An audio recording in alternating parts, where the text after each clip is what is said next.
جو لوگ اللہ پر ایمان رکھتے ہیں وہ لوگ کیا کرتے ہیں, لوگوں کے ساتھ رحم دلی سے پیش آتے ہیں. تو رحم دل لوگوں کو کیا کرتا ہے اللہ تعالیٰ, ہدایتیں دیتا ہے کہ اگر کوئی مشکل وقت ہے تو اس وقت انسان کو جب سمجھ میں نہیں آتا ہے کہ کیا کرنا ہے تو اللہ تعالیٰ غیب سے ہدایت دیتا ہے کہ اے میرے بندے تو ایسا کر لے, تو ایسا کر لے, تو ایسا کر لے.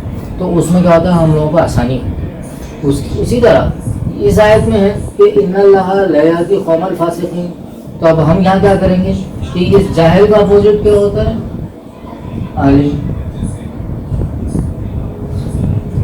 اور نہیں کا اپوزٹ کیا ہوتا ہے, ہاں ٹھیک ہے. تو اب یہاں آیت کے حساب سے ترجمہ تو یہ ہے کہ بے شک اللہ تعالیٰ جاہلوں کو ہدایت نہیں دیتا, لیکن صحیح معنوں میں اس کا مفہوم کیا ہوگا کہ اللہ تعالیٰ عالموں کو ہدایت دیتا ہے. اب عالم سے مراد یہ نہیں ہے کہ بہت بڑی کرسی پہ بیٹھے ہوئے ہوں, بہت بڑی مسجد کے پیش امام ہوں یا کچھ اور ہوں. عالم کا مطلب ہوتا ہے کسی بھی چیز کا جاننے والا. تو ایک معصوم بچہ بھی ہے چھوٹا سا, تو اس کی بھی نالج ہوتی ہے, ہر انسان کی اپنی اپنی ایک نالج ہوتی ہے, مگر اس نالج کو بروئے کار لانا, اس پر عمل کرنا, یعنی عالم با عمل ہونا بہت ضروری ہے.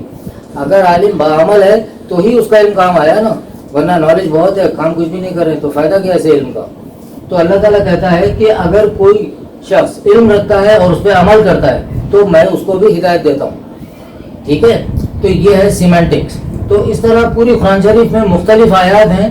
اب یہ ڈھونڈنا ہمارا فرض بنتا ہے کہ کون کون سی آیت کا ترجمہ ہم حاصل کرتے ہیں اور اس کے بعد اس کی میننگ کیسے اڈاپٹ کرتے ہیں, تو پھر ہم کو سمجھ میں آئے گا کہ یہ چیزیں اللہ تعالیٰ نے ہم کو کس طرح سے ہدایت کے لیے دی گئی.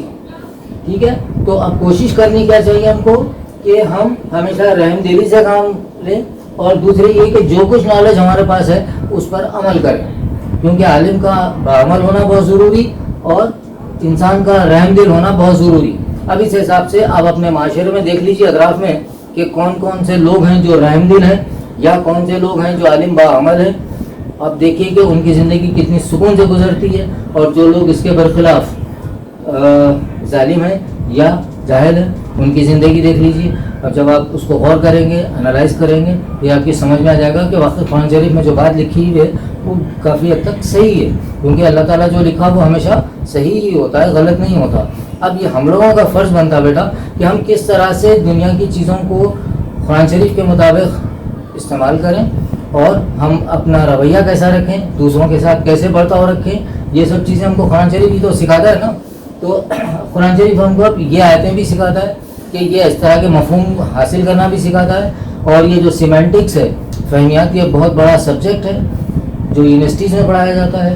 تو لوگوں کو وہاں پریشانی ہوتی ہے کہ یہ ان کو چونکہ کورس ان کا تھوڑا سا ڈفرینٹ ہے, تو وہ اس کورس کے حساب سے ان کو وہ بہت سخت لگتا ہے کورس کہ بھائی یہ کیسے ہو, بڑا مشکل ہے. تو اگر وہ لوگ قرآن شریف کی آیتوں کو دیکھ کر سیکھنا چاہیں تو ان کو بہت آسانی سے سمجھ میں آئے گا کہ ان کا خود کا سبجیکٹ بھی کتنا امپورٹنٹ ہے اور کتنا آسان ہے. ٹھیک ہے, تو آپ لوگوں سے امید ہے کہ آپ لوگ ضرور قرآن شریف کا ترجمہ پڑھیں گے اور اس کو سمجھنے کی, اس پر عمل کرنے کی کوشش کریں گے. ٹھیک ہے, تھینک یو.